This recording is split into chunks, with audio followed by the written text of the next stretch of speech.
Welcome back. Here we are, week 18. If you've been on this road for a while, ride is what I meant there, then you know that typically I base these on both of the texts in the given week's reflections. In Ashley Wilcox's The Women's Lectionary this week, I'm doing things a little bit differently and only using the text from Exodus. And the reason for that is the focus of this series.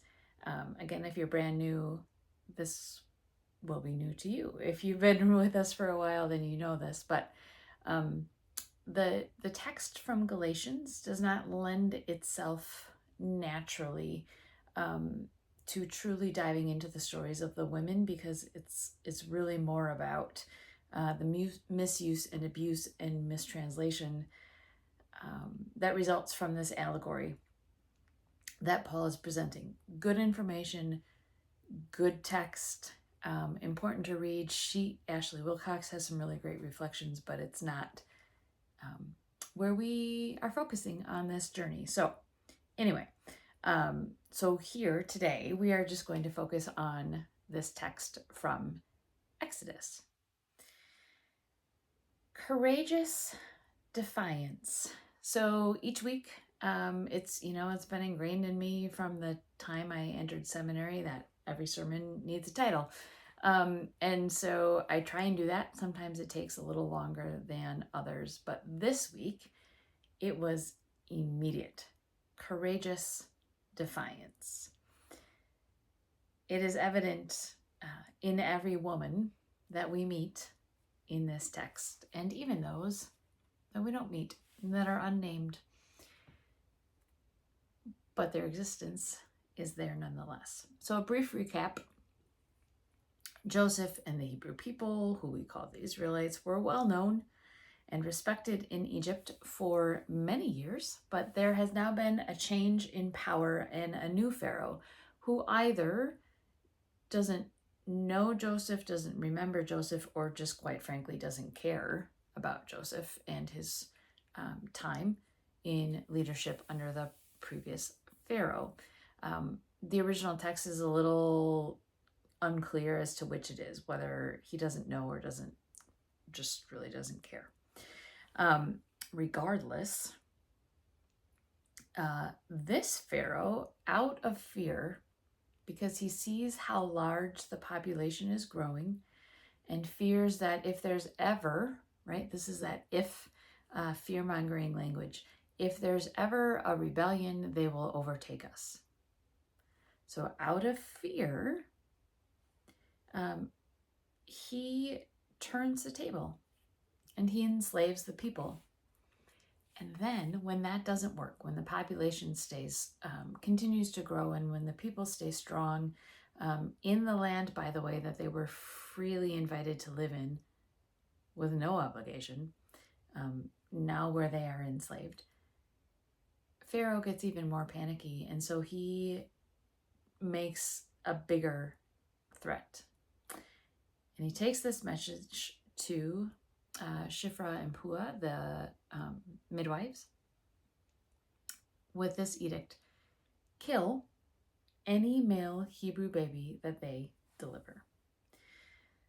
So it is unclear in the original text if Shiphrah and Puah are Hebrew women who are midwives to the Hebrew women, or if they are Egyptian women who are midwives to the Hebrew women. Regardless, we know that Pharaoh's message has reached them. I doubt Pharaoh directly delivered it to them. I'm guessing he sent someone to do that, but regardless, we know that they get the message. And we also know that Shiphrah and Puah had enough exposure to the Hebrew women to know God, to know the faith of these women, and that they themselves knew God. So much so that they were willing to defy a direct order from Pharaoh.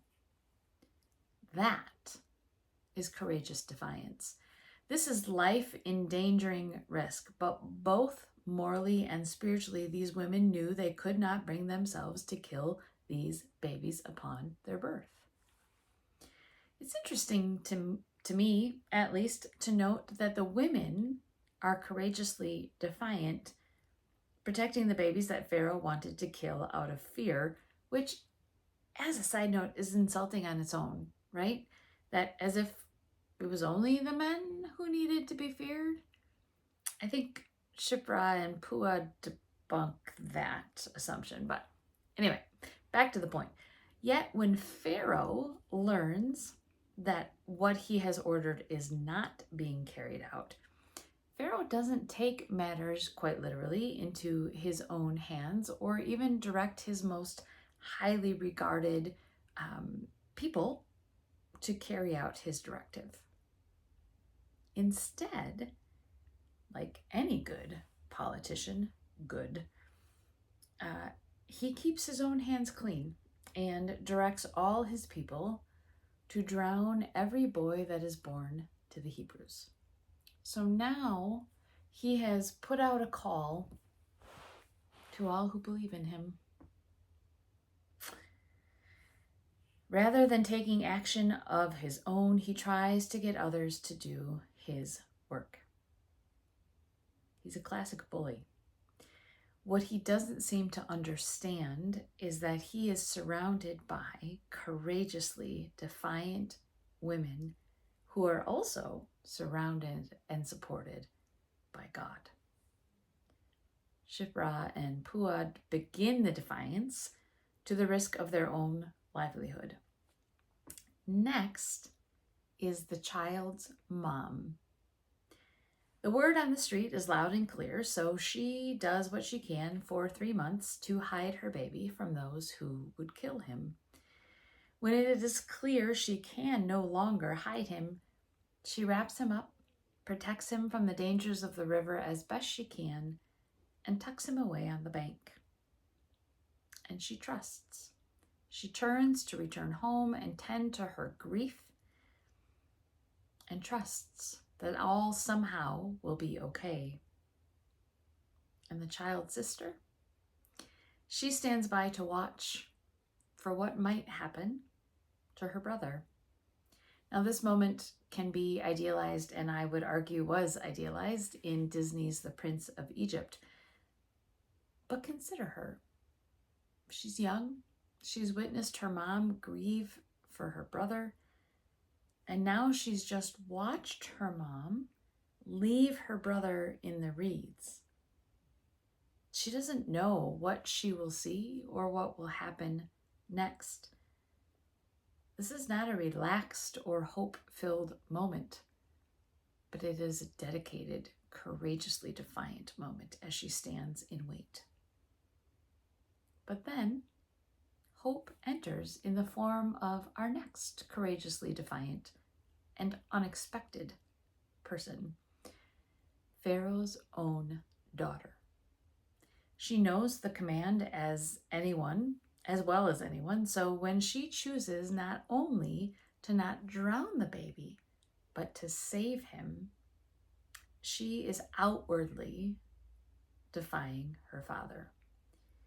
Later, she will take the child as her own, but here she saves his life. That is her courageous defiance. And then the sister returns. Miriam, as we later know her to be, courageously steps forth from her hiding spot and offers to obtain for Pharaoh's daughter a wet nurse to nurse the baby, straight from the Hebrew women. This is a defiance all its own, for she was a Hebrew child speaking to Pharaoh's daughter openly and without invitation. That conversation could have gone in a very different direction. But it didn't. Pharaoh's daughter thanked her for the offer and accepted the offer. And so, in her great wisdom, Miriam runs to her mom with the best news. Mom, he's alive. Pharaoh's daughter found him and is asking for a Hebrew woman to nurse him. Come on, Mom. Let's go and bring him home. Miriam's courage reunites her family one more time with this child. Eventually, of course, the day of weaning arrives, and his mom knows that she cannot keep him. Pharaoh's daughter has paid her, kept tabs on her, and fully expects to receive this child at the age of weaning. Now, what we know is that this age can be anywhere from 1 to 5, sometimes as late as 9 years old. We don't know. We don't really know how old this child is at this time. But it's a long time to bond with a child, and for the child to bond with the family. The day he is returned to Pharaoh's daughter was not an easy day. It was not filled with joy, relief that his life would continue to be spared, yes, but not joy, for they were losing their child. Now remember, it is not as if he was unnamed to this point in his life. He would have been given a name within his own family. But really, it wasn't until I was writing this that I started to think about, why do we never know that name? Why does he remain unnamed in this text until Pharaoh's daughter names him Moses? It's curious. I want to stop calling him Moses and call him whatever his mom called him, his mom, his sister, his family, all who summoned the courage they could find and return the child as promised, and then walk away, only on the trust they had in their God. God who had protected them and the child to this point, and all they could do was trust that somehow that protection would continue.